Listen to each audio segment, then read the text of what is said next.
मैं कृष्ण हूँ। तुम रोज मेरे मंदिरों में आते हो, मेरे आगे सिर झुकाते हो और अपनी जिंदगी की हजारों शिकायतें मेरे सामने रख देते हो। तुम कहते हो कि हे माधव, मेरे ही जीवन में इतना दुख क्यों है, मेरी ही किस्मत इतनी खराब क्यों है, क्या आपको मेरा दर्द दिखाई नहीं देता? आज मैं तुम्हारी हर शिकायत का, तुम्हारी उस हर पीड़ा का जवाब देने आया हूँ जो तुम्हें रातों को सोने नहीं देती। आज मैं तुम्हें गीता का कोई श्लोक नहीं सुनाऊंगा, बल्कि आज मैं तुम्हें अपनी खुद की कहानी सुनाऊंगा। एक ऐसी कहानी जो तुम्हें बताएगी कि जिसे तुम भगवान कहते हो, इस धरती पर उसका खुद का संघर्ष कितना भयानक और कितना रुला देने वाला था। जब तुम मेरा ये सफ़र जान लोगे तो तुम्हारी हर शिकायत हमेशा के लिए खत्म हो जाएगी। तुम अपने जीवन के दुखों से घबरा कर टूट जाते हो, लेकिन ज़रा मेरे जन्म के उस पल को याद करो। तुम्हारा जन्म एक सुरक्षित घर में तुम्हारे अपनों के बीच हुआ होगा, लेकिन मेरा जन्म एक बहुत ही भयानक, अंधेरी और सीलन भरी काल कोठरी में हुआ था। मेरे पैदा होने से पहले ही मेरी मौत मेरा इंतजार कर रही थी। मेरे सगे मामा कंस ने मेरी हत्या करने के लिए उस जेल के बाहर अपने सबसे खूंखार पहरेदार लगा रखे थे। मेरे माता पिता देवकी और वासुदेव दोनों लोहे की भारी जंजीरों में बंधे हुए थे। एक बच्चा जब पैदा होता है तो वो अपनी माँ की कोख से लगकर उसकी ममता का अमृत पीता है, लेकिन मेरे जन्म लेते ही मुझे मेरी माँ की छाती से हमेशा के लिए अलग कर दिया गया। ज़रा उस एक पल के दर्द को महसूस करो। जिस रात मेरा जन्म हुआ, उस रात आसमान से भयानक बारिश हो रही थी, बिजलियाँ कड़क रही थीं और उफनती हुई यमुना नदी लहरें मार रही थी। एक नवजात शिशु जिसे अभी ठीक से सांस लेना भी नहीं आता, उसे एक छोटी सी टोकरी में रखकर आधी रात को उस भयंकर तूफान में मौत के मुंह में धकेल दिया गया। क्या ये मेरे जीवन का संघर्ष नहीं था? मैंने तो अभी इस दुनिया में अपनी आंखें भी ठीक से नहीं खोली थी, लेकिन फिर भी समय ने और नियति ने मेरी सबसे बड़ी और सबसे क्रूर परीक्षा लेनी शुरू कर दी थी। तुम कहते हो कि बचपन बहुत ही मासूम और बेफिक्र होता है, लेकिन मेरा बचपन ऐसा बिल्कुल नहीं था। मैं जब गोकुल में पल रहा था तो मेरे खिलौनों की जगह मेरे आसपास मौत बनकर आए राक्षस घूम रहे थे। कभी पूतना मुझे अपना जहरीला दूध पिलाने आ रही थी, तो कभी तृणावर्त मुझे एक भयंकर बवंडर में उड़ाकर ले जा रहा था। मेरे अपने ही प्राण हर पल संकट में थे। मैंने बचपन में ही अघासुर और बकासुर जैसे भयानक राक्षसों का सामना किया। तुम अपने बच्चों को बाहर खेलने से रोक देते हो कि कहीं उन्हें चोट ना लग जाए, लेकिन मैंने अपने बचपन में कालिया नाग के उस भयंकर और जहरीले फन पर नृत्य किया था, जिसके एक कतरे जहर से पूरी यमुना का पानी काला पड़ गया था। क्या मैंने कभी शिकायत की कि हे विधाता, मेरे ही हिस्से में इतने भयानक खतरे क्यों लिखे हैं? नहीं, मैंने हर उस राक्षस का, हर उस संकट का सामना अपनी इसी मधुर मुस्कान के साथ किया। मैं जानता था कि ये मेरी लीला का हिस्सा है, लेकिन उस मानव शरीर में रहते हुए वो दर्द, वो संघर्ष बिल्कुल असली था। जब मैं थोड़ा बड़ा हुआ तो मुझे अपनी उसी जन्मभूमि मथुरा में वापस लौटना पड़ा, जिसे मैंने पैदा होते ही छोड़ दिया था। वहां जाकर मैंने अपने ही सगे मामा कंस का वध किया। क्या किसी अपने सगे मामा को मारना कोई खुशी की बात हो सकती है? बिल्कुल नहीं, लेकिन वो धर्म की मांग थी और मुझे अपने सीने पर पत्थर रखकर वो करना पड़ा। कंस को मारने के बाद क्या मुझे वो मथुरा का राज सिंहासन मिला जिसके लिए मैंने इतना बड़ा युद्ध किया था? नहीं, मैंने वो राज सिंहासन अपने नाना उग्रसेन को सौंप दिया और खुद फिर से एक साधारण सेवक बनकर रह गया। तुम लोग एक छोटी सी नौकरी या एक छोटे से पद के लिए आपस में लड़ मरते हो, और मैंने एक पूरे राज्य को बिना किसी लालच के ठुकरा दिया। लेकिन मेरी मुश्किलें यहीं खत्म नहीं हुई। कंस के मरने के बाद उसके ससुर जरासंध ने मथुरा पर 17 बार भयंकर आक्रमण किया। मेरे अपने लोग, मेरे मथुरावासी उस युद्ध की आग में जल रहे थे। हर तरफ तबाही मची थी। एक राजा या एक नेता के रूप में मेरी सबसे बड़ी जिम्मेदारी मेरे लोगों की जान बचाना था, और इसके लिए मुझे अपने जीवन का सबसे कठोर और सबसे अपमानजनक फैसला लेना पड़ा। मैंने अपनी उसी प्यारी जन्मभूमि मथुरा को हमेशा के लिए छोड़ने का फैसला किया। जिस मथुरा की मिट्टी में मेरा जन्म हुआ था, जहाँ मेरी यादें थीं, उस मिट्टी को पीछे छोड़कर मुझे वहाँ से जाना पड़ा। समाज ने मुझे कायर कहा, मुझे रणछोड़ का नाम दिया गया। रणछोड़ यानी युद्ध के मैदान से भागने वाला। दुनिया के उस सबसे बड़े और परम शक्तिशाली नारायण को लोगों ने एक भगोड़ा और कायर कहा। क्या मेरा मन ये सुनकर नहीं रोया होगा? क्या मेरे भीतर उस अपमान की पीड़ा नहीं उठी होगी? मैं चाहता तो एक ही पल में अपने सुदर्शन चक्र से जरासंध और उसकी पूरी सेना को राख कर सकता था, लेकिन मुझे तुम्हें यह सिखाना था कि जब तुम्हारे अपनों की जान खतरे में हो तो अपने झूठे अहंकार और अपनी झूठी शान को छोड़ देना ही सबसे बड़ी बुद्धिमानी है। मैंने गालियां खाईं, मैंने अपमान सहा, लेकिन मैंने अपने लोगों की जान बचा ली। और फिर मैंने समुद्र के बीचों बीच एक नई नगरी बसाई, जिसे आज तुम द्वारका कहते हो। मैंने उस द्वारका को अपने खून और पसीने से सींचा था। लेकिन मेरा संघर्ष यहाँ भी नहीं रुका। महाभारत के उस महान युद्ध को याद करो। मैं उस युद्ध को टालना चाहता था। मैं शांति दूत बनकर दुर्योधन के दरबार में गया और मैंने सिर्फ 5 गांव मांगे ताकि दुनिया उस भयंकर विनाश से बच सके। लेकिन मुझे वहाँ क्या मिला? मुझे वहाँ बंदी बनाने की कोशिश की गई, मेरा अपमान किया गया और अंत में वो युद्ध होकर ही रहा। उस युद्ध के मैदान में मेरे सामने मेरे अपने ही बुआ के बेटे, मेरे अपने ही रिश्तेदार एक दूसरे के खून के प्यासे खड़े थे। एक तरफ अर्जुन था जो मेरा परम सखा था और दूसरी तरफ दुर्योधन था। मुझे उस युद्ध में भी अस्त्र न उठाने ही प्रतिज्ञा करनी पड़ी। जरा सोचो, एक ऐसा इंसान जो दुनिया का सबसे बड़ा योद्धा हो, जिसके पास ब्रह्मांड की सबसे बड़ी ताकत हो, और उसे सिर्फ एक सारथी बनकर अपने ही लोगों को कटते और मरते हुए देखना पड़े। क्या वो पीड़ा किसी सामान्य इंसान के बस की बात है? युद्ध के दौरान ऐसे कई पल आए जब अर्जुन कमजोर पड़ गया, जब धर्म हारता हुआ दिखाई दिया। मुझे अपनी ही प्रतिज्ञा तोड़कर रथ का पहिया उठाकर भीष्म पितामह की तरफ दौड़ना पड़ा। मैंने अपने नाम पर, अपने वचनों पर दाग लगने दिया, सिर्फ इसलिए ताकि धर्म की स्थापना हो सके। तुम अपनी छोटी सी इज्जत के लिए परेशान हो जाते हो और मैंने धर्म के लिए अपनी सारी इज्जत दांव पर लगा दी थी। और जब वो भयानक युद्ध खत्म हुआ तो मुझे क्या इनाम मिला? गांधारी, जो अपने 100 बेटों की मौत से एक पागल और घायल शेरनी की तरह तड़प रही थी, उसने मुझे मेरे जीवन का सबसे कठोर और सबसे भयानक श्राप दे दिया। उसने कहा कि हे कृष्ण, जिस तरह तुमने मेरे पूरे कुल का विनाश होने दिया है, उसी तरह आज से ठीक 36 साल बाद तुम्हारा ये पूरा यदुवंश तुम्हारे ही सामने आपस में लड़ कट कर खत्म हो जाएगा और तुम कुछ नहीं कर पाओगे। मैं इस पूरे ब्रह्मांड का पालनहार हूँ। मैं चाहता तो उस श्राप को उसी पल नष्ट कर सकता था, लेकिन मैंने गांधारी के उस श्राप को अपने मस्तक से लगाकर स्वीकार किया। मैंने एक माँ के उस दुख को समझा। मैंने अपने ही सामने अपनी उस द्वारका नगरी को उजड़ते हुए देखा, जिसके एक एक पत्थर को मैंने अपने हाथों से सजाया था। मैंने अपने ही वंशजों को अपने ही सामने कटते हुए देखा। मेरे अपने बेटे, मेरे पोते सब एक दूसरे के खून के प्यासे हो गए और मेरी आंखों के सामने मेरी पूरी दुनिया राख में बदल गई। क्या तुमने कभी किसी पिता को अपने ही सामने अपने पूरे कुल का इस तरह विनाश होते हुए देखा है? ये मेरी लीला का सबसे दर्दनाक और सबसे अंधकारमय अध्याय था, जिसे मैंने पूरी तरह से मौन रहकर और एक गहरी शांति के साथ स्वीकार किया। तुम कहते हो कि तुम्हारी जिंदगी में बहुत तनाव है, तुम्हारे दिल टूट गए हैं या तुम्हें तुम्हारे हिस्से की सफलता नहीं मिली है, लेकिन मेरे इस पूरे जीवन को देखो। जन्म से लेकर मृत्यु तक मुझे एक भी पल का आराम नहीं मिला। एक भी दिन ऐसा नहीं गया जब कोई नई चुनौती या कोई नया युद्ध मेरे सामने आकर ना खड़ा हो गया हो। मैंने अपनी असली माँ देवकी को खोया, मैंने अपनी यशोदा मैया को पीछे छोड़ा, मैंने अपनी सबसे प्यारी राधा से हमेशा के लिए दूरी सह ली, मैंने अपना राजपाट, अपना सम्मान और अंत में अपना पूरा वंश तक खो दिया।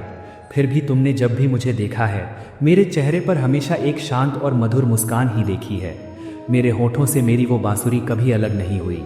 यही मेरे जीवन का सबसे बड़ा रहस्य है और यही मेरी तुम्हें सबसे बड़ी सीख है। जीवन में दुख और संघर्ष आना तुम्हारे हाथ में नहीं है, वो तो आएगा ही। ये दुनिया एक कुरुक्षेत्र है और यहाँ हर किसी को लड़ना है, लेकिन उस दुख का सामना तुम कैसे करते हो ये पूरी तरह से तुम्हारे हाथ में है। तुम चाहो तो हर परेशानी के आगे रो सकते हो, अपने भाग्य को कोस सकते हो, या फिर तुम मेरी तरह उस दर्द को एक मुस्कान के साथ पी सकते हो। मैंने तुम्हें ये दिखाया है कि जब जीवन चारों तरफ से तुम्हारे ऊपर प्रहार कर रहा हो, तब भी अपने भीतर की उस खुशी को, उस बांसुरी की मधुर तान को कभी मरने मत देना। तुम्हारी असली जीत इस बात में नहीं है कि तुमने कितने महल बनाए या कितने पैसे कमाए, बल्कि तुम्हारी असली जीत इस बात में है कि जीवन के सबसे भयानक तूफानों के बीच भी तुमने अपने भीतर की उस शांति और अपनी उस मुस्कान को टूटने नहीं दिया। मैंने तुम्हें अपने जीवन के उन पन्नों को खोल कर दिखाया है जिन्हें देखकर एक साधारण इंसान की रूह कांप जाए। तुम आज एक छोटी सी असफलता पर खुद को खत्म करने की बात करते हो। तुम कहते हो कि भगवान ने तुम्हें धोखा दिया है।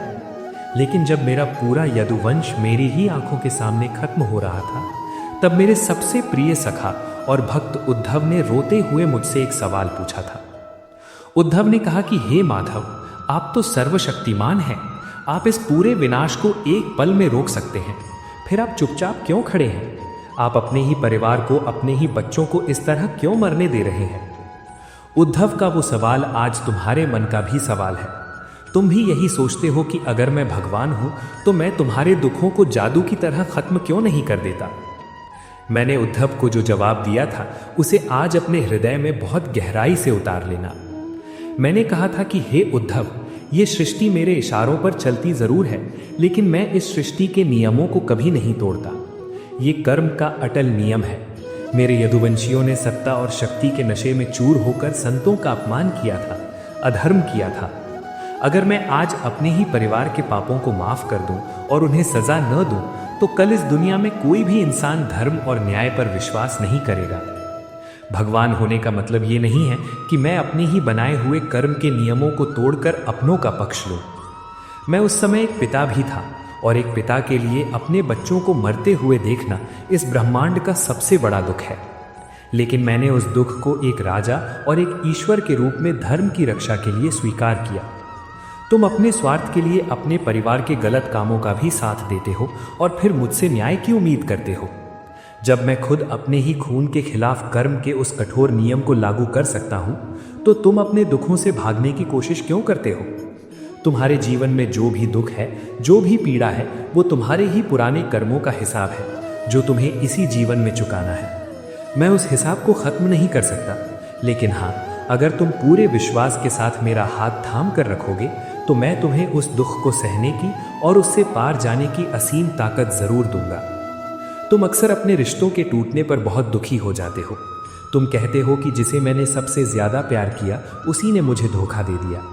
तुम उसे एक इंसान के जाने पर अपनी पूरी जिंदगी बर्बाद कर लेते हो। लेकिन जरा मेरी तरफ देखो, मेरे जीवन में जो भी आया वो सिर्फ जाने के लिए आया। मेरी जन्म देने वाली माँ देवकी मुझसे छूट गई, जिसने मुझे पाला वो मेरी यशोदा मैया और नंद बाबा मुझसे छूट गए। गोकुल की वे गलियां जहां मैंने अपना बचपन बिताया, जहां मैंने माखन चुराया, वे सब पीछे छूट गई। मेरी सबसे प्यारी राधा, जिसके बिना मेरा नाम भी अधूरा है, वो राधा भी मुझे कुरुक्षेत्र के उस युद्ध से पहले ही छोड़नी पड़ी। मेरा जीवन सिर्फ और सिर्फ एक अंतहीन विदाई की कहानी है। लेकिन क्या मैंने किसी के जाने पर अपनी जिंदगी रोक दी? क्या मैंने अपना काम करना छोड़ दिया? नहीं, मैंने हर रिश्ते को पूरी सच्चाई और पूरी गहराई के साथ जिया। लेकिन मैंने कभी किसी रिश्ते को अपने पैरों की जंजीर नहीं बनने दिया। मैं जानता था कि इस धरती पर कोई भी रिश्ता हमेशा रहने के लिए नहीं बनता। हर इंसान का तुम्हारे जीवन में एक समय तय है, और जब वो समय पूरा हो जाता है तो उसे जाना ही पड़ता है। तुम इंसानों से ये उम्मीद करते हो कि वे हमेशा तुम्हारे साथ रहेंगे, हमेशा तुमसे प्यार करेंगे, और यही तुम्हारी सबसे बड़ी भूल है। तुम मिट्टी के पुतलों से हमेशा के लिए साथ निभाने की उम्मीद करते हो, और जब वे टूटते हैं तो तुम भी भीतर से टूट जाते हो। मैंने दुनिया के हर रिश्ते को निभाया। मैंने सुदामा जैसी दोस्ती निभाई। मैंने अर्जुन का सारथी बनकर एक मार्गदर्शक का रिश्ता निभाया। मैंने द्रौपदी की रक्षा करके एक भाई का रिश्ता निभाया। लेकिन मेरे मन के किसी गहरे कोने में मैं हमेशा ये जानता था कि मैं अकेला ही आया था और अकेला ही इस दुनिया से जाऊंगा। जब तुम इस वैराग्य को, इस अनासक्ति को अपने जीवन में उतार लेते हो, तो दुनिया का कोई भी धोखा, कोई भी विदाई तुम्हें कभी अंदर से तोड़ नहीं सकती। तुम प्यार तो पूरी शिद्दत से करते हो, लेकिन तुम उस प्यार की गुलाम नहीं बनते। और अब मेरे इस मानव जीवन के उस अंतिम पलों को सुनो, जो तुम्हें ये बताएगा कि जब मृत्यु सामने खड़ी हो तो उसका स्वागत कैसे किया जाता है। जब मेरी द्वालिका पूरी तरह से समंदर में डूब गई, मेरा पूरा वंश खत्म हो गया, तो मैं एक घने जंगल में एक पेड़ के नीचे शांत होकर बैठ गया। मैं जानता था कि अब मेरे इस मानव शरीर का समय पूरा हो चुका है। मेरे दाहिने पैर का तलवा एक लाल रंग की मणि की तरह चमक रहा था। दूर से एक जरा नाम के शिकारी ने उस चमकते हुए पैर को देखा और उसे लगा कि वहां कोई हिरण बैठा है। उसने बिना सोचे समझे अपना एक जहरीला बाण चला दिया और वो बाण सीधा आकर मेरे उसी पैर में लग गया। जरा सोचो, इस पूरे ब्रह्मांड के स्वामी की मृत्यु एक साधारण से शिकारी के एक तीर से हो रही है। जब वो शिकारी मेरे पास आया और उसने देखा कि उसने किसे बाण मार दिया है, तो वो फूट फूट कर रोने लगा। वो मेरे पैरों में गिरकर अपने प्राणों की भीख मांगने लगा। लेकिन मैंने उससे क्या कहा? मैंने मुस्कुराकर उसके सिर पर हाथ रखा और कहा कि हे जरा, तुम रो क्यों रहे हो? तुमने कोई पाप नहीं किया है। तुमने तो बस वही किया है जो नियति ने पहले से तय कर रखा था। मैंने उसे त्रेता युग की बात याद दिलाई। मैंने कहा कि पिछले युग में जब मैं राम था और तुम बाली थे तो मैंने छिपकर तुम्हें बाण मारा था। आज तुमने मुझे छिपकर बाण मारा है। आज मेरे कर्मों का वो हिसाब पूरी तरह से चुकता हो गया है। भगवान भी अपने कर्मों के फल से बच नहीं सकता, तो फिर साधारण इंसान क्या चीज़ है? मेरी इस मौत में भी तुम्हारे लिए एक बहुत बड़ी सीख छिपी है। मैं चाहता तो अपने शरीर को हवा में विलीन कर सकता था या बिना किसी चोट के इस दुनिया से जा सकता था, लेकिन मैंने एक साधारण और दर्दनाक मौत को सिर्फ इसलिए चुना ताकि मैं दुनिया को ये बता सकूं कि जो भी इस धरती पर जन्म लेता है उसे मौत की उस भयंकर पीड़ा से गुजरना ही पड़ता है। मृत्यु कोई सजा नहीं है। मृत्यु तो इस पुराने पड़ चुके कपड़ों को बदलकर नए कपड़े पहनने की एक बहुत ही सुंदर और ज़रूरी प्रक्रिया है। मेरा वो अंतिम समय परम शांति से भरा हुआ था। मुझे न तो किसी चीज़ के छूटने का दुख था और न ही किसी चीज़ को पाने की कोई लालसा बाकी थी। मैंने अपना सारा कर्तव्य पूरा कर लिया था और मैं एक गहरी मुस्कान के साथ अपने उस परम धाम को लौट गया। अब तुम मुझे बताओ कि मेरे इस पूरे सफ़र को देखने के बाद क्या तुम्हें अभी भी लगता है कि तुम्हारे दुख मेरे दुखों से बड़े हैं? क्या तुम्हारी असफलताएं मेरी उस द्वारिका के डूबने से बड़ी हैं? क्या तुम्हारा दर्द उस जहरीले तीर के दर्द से ज़्यादा गहरा है? अगर मैं भगवान होकर भी इस धरती पर आकर इतना कुछ सह सकता हूँ और फिर भी मुस्कुरा सकता हूँ, तो तुम मेरे ही अंश होकर छोटी छोटी बातों पर हार कैसे मान सकते हो? जीवन में जब भी तुम्हारे सामने कोई बड़ी मुश्किल आए, जब तुम्हें लगे कि अब सब कुछ खत्म हो रहा है, तो बस एक बार आंखें बंद करके मेरी इस कहानी को याद कर लेना।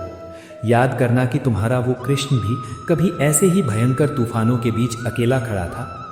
जब तुम मेरे उस संघर्ष को याद करोगे तो तुम्हारे भीतर अचानक एक ऐसी आग पैदा होगी जो दुनिया के हर दुख को जलाकर राख कर देगी। तुम अकेले नहीं हो। इस कुरुक्षेत्र में मैं कल भी अर्जुन का सारथी था और आज मैं तुम्हारे जीवन के रथ का भी सारथी हूँ। बस फर्क सिर्फ इतना है कि अर्जुन ने खुद को पूरी तरह से मेरे हवाले कर दिया था, लेकिन तुम अभी भी अपने अहंकार और अपनी चालाकियों के दम पर इस रथ को खुद ही चलाना चाहते हो। जिस दिन तुम थक हार कर अपने इस जीवन की लगाम मेरे हाथों में सौंप दोगे, जिस दिन तुम अपने मन से ये कहोगे कि हे माधव, मैं कुछ नहीं जानता, अब आप ही मुझे रास्ता दिखाएं, उसी दिन से तुम्हारे जीवन का हर युद्ध मेरी जिम्मेदारी बन जाएगा। इसलिए उठो और अपने आंसुओं को पोंछ लो। ये रोने का समय नहीं है, ये तो कर्म करने का समय है। तुम्हारे सामने जो भी चुनौती खड़ी है उसकी आंखों में आंखें डालो और कहो कि मैं श्री कृष्ण का अंश हूँ और मैं हार मानने वालों में से नहीं हूँ। मैं लड़ूंगा, मैं गिरूंगा, लेकिन मैं फिर से उठूंगा और तब तक नहीं रुकूंगा जब तक मैं अपनी मंजिल को पा नहीं लेता। मेरा आशीर्वाद और मेरी वो मधुर मुस्कान तुम्हारे भीतर हमेशा जिंदा है। उसे बाहर निकालो और इस दुनिया को दिखा दो कि तुम क्या कर सकते हो। मैं तुम्हारी हर सांस में मौजूद हूँ, लेकिन तुम मुझे बाहर मंदिरों की मूर्तियों में और तीर्थों में खोजते फिरते हो। जब तुम किसी मुश्किल में होते हो तो तुम्हारी आंखें आसमान की तरफ देखती हैं कि शायद मैं वहां से कोई चमत्कार कर दूंगा।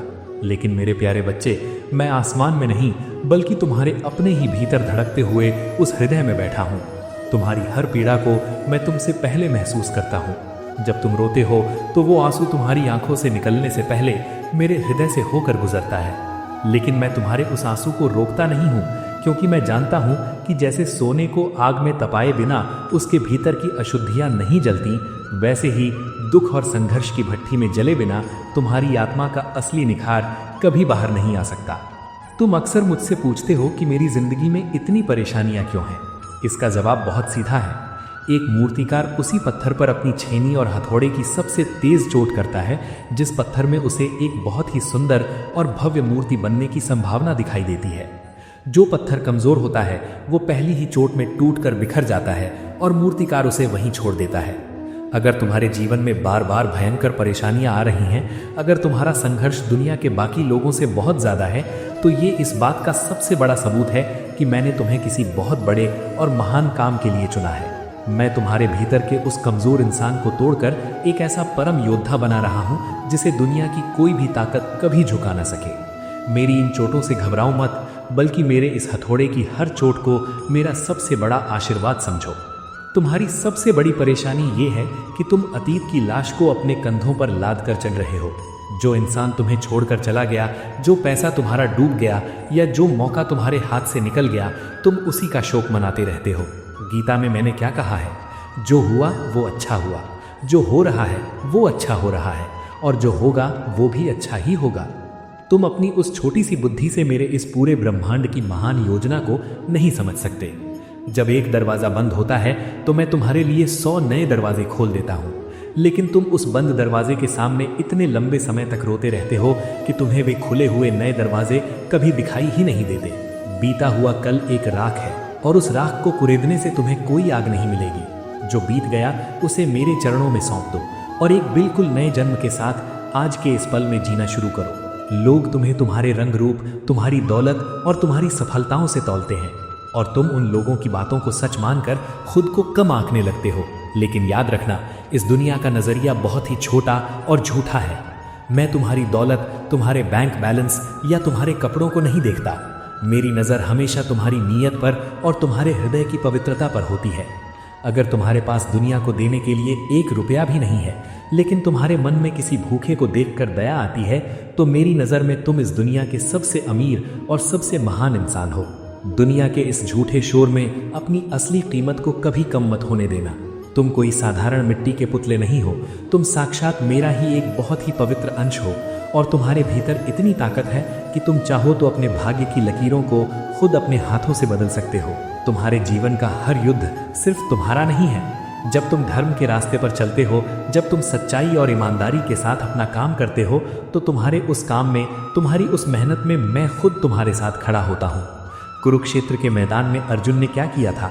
उसने सिर्फ अपना गांडी उठाया था और तीर चलाए थे, लेकिन उन तीरों को सही निशाने पर ले जाने का काम मेरा था। तुम्हें भी अपने जीवन में बस अपना गांडी उठाना है। तुम्हें बस पूरे विश्वास और पूरी ताकत के साथ अपनी मेहनत करनी है। सफलता कैसे मिलेगी, कब मिलेगी और किस रूप में मिलेगी, ये सोचने का काम तुम्हारा नहीं है, वो काम मेरा है। तुम कर्म करो और परिणाम की चिंता मुझे करने दो। आज से अपने मन के सारे डर निकाल दो। हारने का डर, समाज का डर और भविष्य का डर, ये सब सिर्फ एक माया है जो तुम्हारे मन ने पैदा की है। असली सच्चाई सिर्फ एक है और वो ये है कि मैं तुम्हारे साथ हूँ। जब तुम रात को सोने जाओ तो अपने सारे दिन की चिंताएं, अपने सारे दुख और अपनी सारी परेशानियां मेरे चरणों में ये कहकर रख दो कि हे माधव, ये जीवन आपका है, ये संघर्ष आपका है और मैं भी आपका हूँ। अब आप ही मेरी नैया को पार लगाएंगे।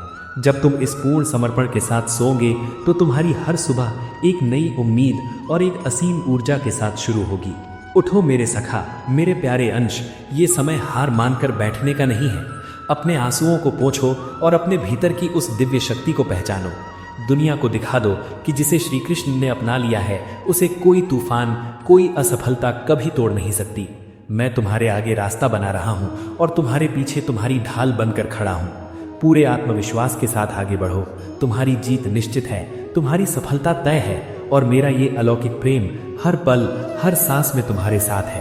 प्रिय मित्रों, मुझे पूरा विश्वास है कि साक्षात भगवान श्री कृष्ण के मुख से कही गई जीवन के इस भयंकर संघर्ष और परम शांति की इस कहानी ने आपके हृदय के हर तार को झकझोर दिया होगा।